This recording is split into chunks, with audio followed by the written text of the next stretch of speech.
Today I present to you a pair of chess problems based on a common tactical theme that one might encounter even in practical play.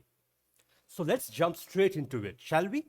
The first one is from 1893, created by the celebrated Russian composer Alexander Galitsky.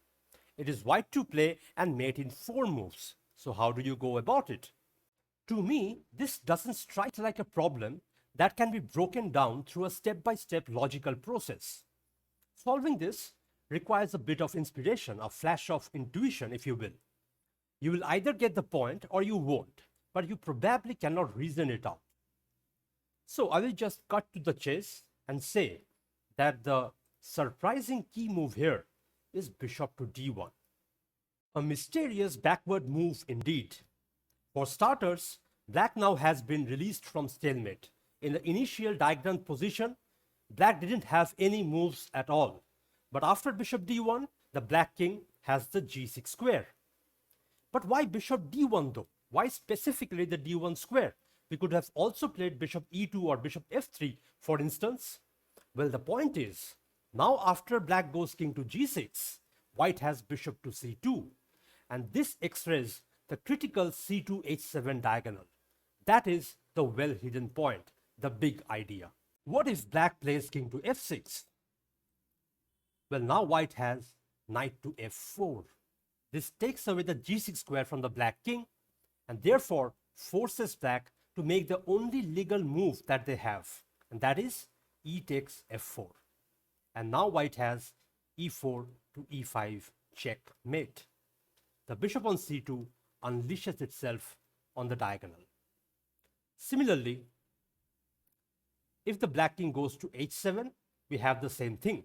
We play knight to f4, take away the g6 square from the black king, forcing e takes f4, and once again we get e4 to e5 checkmate. The bishop opens up. But that isn't the end of the story. We have another subtle line to cover. What if after bishop to c2, black doesn't play king f6 or king h7, instead goes king to h5? Well, then white has to make this quiet move, king to g7, controlling the g6 square. Now black has only one legal option, and that is king to g4. And here white responds with the neat switch back bishop to d1, and that's a checkmate. So there you go, that's the whole solution to this problem. Basically, this idea of putting a linear piece, in this case a bishop, behind a second piece, so that when this second piece moves away, the linear piece can unleash its power. This is known as an ambush. And I hope this problem served as a clear demonstration. So now let's move on to the next one. Here's another classical problem, this time by the great American composer William Anthony Shinkman. This is white to play and mate in 3. If you have understood the concept of an ambush in the previous problem, this should be quite easy for you. So what are you waiting for? Pause the video right here and knock this one out swiftly. The key move is, and I hope you were able to guess this, rook to h2. This is just like bishop c2 in the previous problem. We place our rook behind our bishops, x-raying the second rank. And how does this help us? Well, if black plays king takes a4 here, we go bishop c6 check. And if now black takes on a3, we have bishop to c5 checkmate. Notice that the rook on h2 is defending the pawn on a2, and therefore this is a checkmate. And there is another second minor variation.